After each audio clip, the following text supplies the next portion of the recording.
berjumpa lagi dengan saya, Andi Patimatul Islamiyah. Di video kali ini, saya akan menjelaskan mengenai sistem organisasi kehidupan makhluk hidup. Yuk simak materinya, mari kita belajar. Istilah-istilah penting yang akan kita bahas pada sistem organisasi kehidupan makhluk hidup. Yang pertama itu adalah hierarki biologi, yang kedua itu adalah sel, yang ketiga itu adalah jaringan, yang keempat adalah organ, yang kelima adalah sistem organ, dan yang terakhir yang keenam adalah organisme. Yuk simak materinya. Buat yang baru gabung, jangan lupa support channel ini dengan cara klik like, komen, share, dan subscribe. Hierarki biologi. Apa itu hierarki biologi? Hierarki biologi adalah hierarki struktur yang membentuk suatu organisasi kehidupan sesuai dengan urutan tingkatannya. Contoh sistem organisasi kehidupan makhluk hidup. Dimulai dari molekul, sel, jaringan, organ, sistem organ, organisme, dan tumbuhan tingkat tinggi. Tetapi pada materi sistem organisasi kehidupan makhluk hidup yang akan kita pelajari urutannya dimulai dari sel, jaringan, organ, sistem organ, dan organisme. Yang pertama itu adalah sel. Apa yang dimaksud dengan sel? Sel merupakan bagian struktural dan fungsional terkecil penyusun tubuh makhluk hidup. Ukuran sel sangat kecil sehingga tidak dapat dilihat dengan mata telanjang dan memerlukan alat bantu yang berupa mikroskop. Sel pertama kali ditemukan oleh Robert Hooke pada tahun 1665 yang pada saat itu melalui pengamatan mikroskop majemuk, dia melihat dinding sel kosong yang melingkupi sel-sel mati pada gabus yang berasal dari kulit pohon ek. Sel dibagi menjadi dua. Yang pertama itu adalah sel hewan, yang kedua itu adalah sel tumbuhan. Perhatikan gambar sel hewan dan sel tumbuhan berikut. Gambar 1.1 adalah gambar sel tumbuhan, sementara gambar 1.2 adalah gambar sel hewan. Dari kedua gambar tersebut, coba perhatikan apakah perbedaan dan persamaan antara sel hewan dan sel tumbuhan.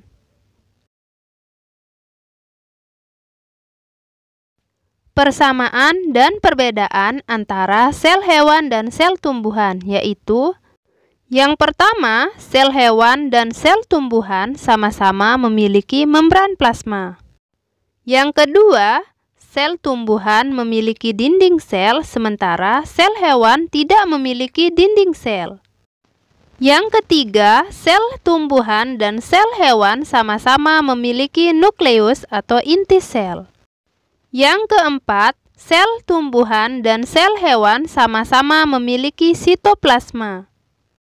Yang keenam, sel tumbuhan dan sel hewan sama-sama memiliki retikulum endoplasma. Yang keenam, sel tumbuhan dan sel hewan sama-sama memiliki ribosom. Yang ketujuh, sel tumbuhan dan sel hewan sama-sama memiliki kompleks Golgi. Yang kedelapan, sel tumbuhan dan sel hewan sama-sama memiliki lisosom.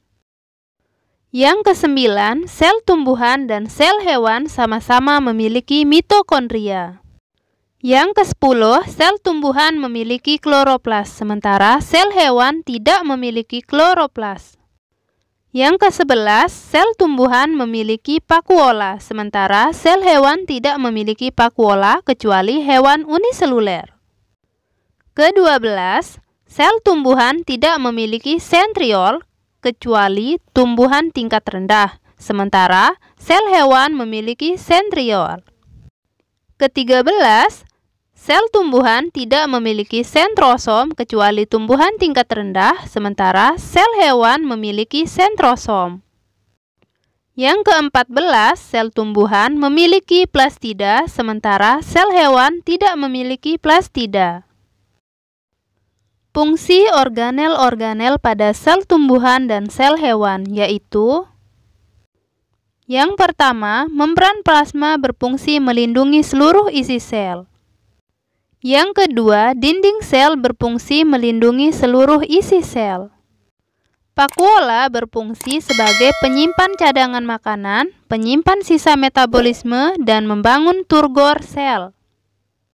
Yang keempat, retikulum endoplasma berfungsi sebagai pengangkut protein, tempat sintesis protein, dan transportasi protein. Yang kelima, peroksisom berfungsi sebagai penghasil enzim katalase untuk menguraikan peroksida. Yang keenam, mitokondria berfungsi sebagai tempat respirasi atau pernapasan, aerob, dan penghasil energi. Karena mitokondria mampu menghasilkan energi, maka disebut dengan powerhouse of cell. Yang ketujuh, mikrotubul berfungsi sebagai pembentuk silia, sentriol, dan benang spindle. Yang kedelapan, mikropelamen berfungsi sebagai gerakan kontraksi, aliran sitoplasma, endositosis, eksositosis, dan perubahan bentuk sel. Yang kesembilan, ribosom berfungsi sebagai tempat sintesis protein. Yang kesepuluh, badan Golgi berfungsi untuk membentuk membran sel dan juga membentuk lisosom.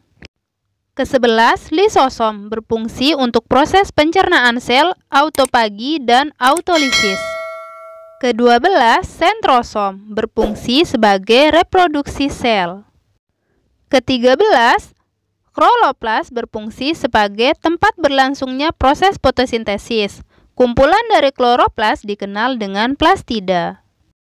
14, bagian nukleus atau inti sel yaitu A. Membran atau selaput inti yang memiliki pori-pori dan berfungsi melindungi inti dan tempat keluar masuknya substansi inti.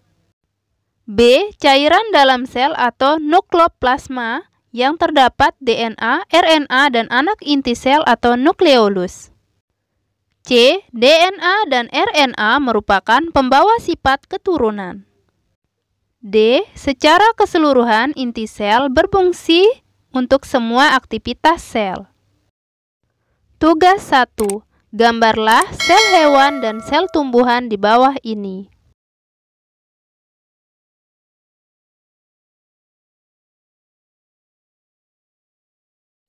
Setelah menyelesaikan tugas 1, yang harus kalian ingat adalah perbedaan sel tumbuhan dan sel hewan.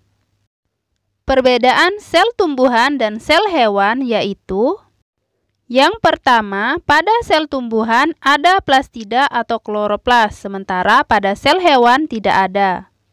Yang kedua, pada sel tumbuhan terdapat dinding sel, sementara pada sel hewan tidak ada. Yang ketiga, pada sel tumbuhan tidak ada lisosom, sementara pada sel hewan ada lisosom. Yang keempat, pada sel tumbuhan tidak ada sentriol, sementara pada sel hewan ada sentriol. Yang kelima, bentuk sel tumbuhan tetap, sementara bentuk sel hewan tidak tetap. Keenam, vakuola pada sel tumbuhan ukurannya besar, sementara vakuola pada sel hewan ukurannya kecil.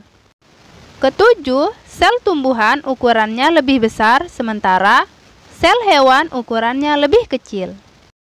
A. Sel sebagai unit struktural dan fungsional kehidupan. Setiap organisme tersusun atas salah satu dari dua jenis sel yang secara struktural berbeda. Kedua jenis sel tersebut adalah sel prokariotik dan sel eukariotik. Pada sistem 5 kingdom, hanya monera atau bakteri dan ganggang biru yang memiliki sel prokariotik. Protista, jamur, tumbuhan, dan hewan semuanya terdiri atas sel eukariotik. Sel prokariotik berasal dari bahasa Yunani, yaitu prokaryote.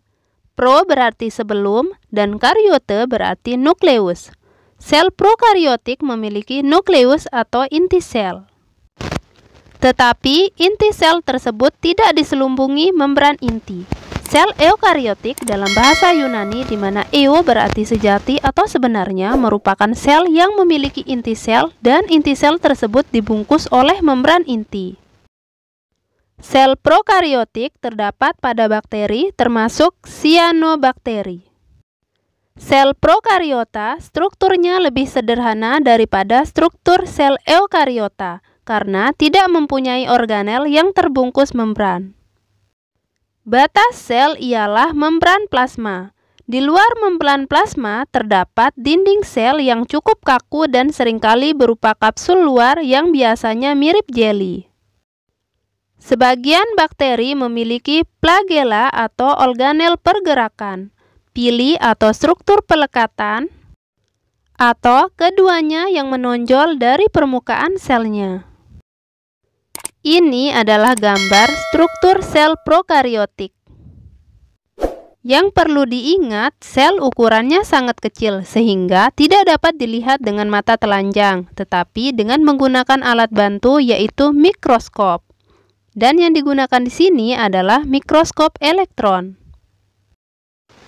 Ingat, yang pertama, sel merupakan unit terkecil kehidupan. Di dalam sel terdapat penyusun sel atau organel sel. Namun, organel tidak disebut sebagai unit terkecil kehidupan sebab organel tidak mampu hidup mandiri. Selanjutnya, makhluk hidup bersel satu dapat hidup mandiri dan dapat mencukupi kebutuhan hidupnya sendiri, seperti energi, mineral, dan sebagainya. Yang perlu diingat juga, umumnya sel berukuran mikroskopis, namun ada sel yang berukuran makroskopis atau besar, seperti telur burung unta dan sel saraf zarapah yang memiliki panjang lebih dari 1 meter. Yang perlu diingat, 1 cm sama dengan 10⁻²2 meter sama dengan 0,4 inci. 1 mm sama dengan 10⁻³ meter. 1 mikrometer sama dengan 10⁻³ mm sama dengan 10⁻⁻6 meter. 1 nanometer sama dengan 10⁻³ mikrometer sama dengan 10⁻⁹ meter. Ini adalah gambar kisaran ukuran sel.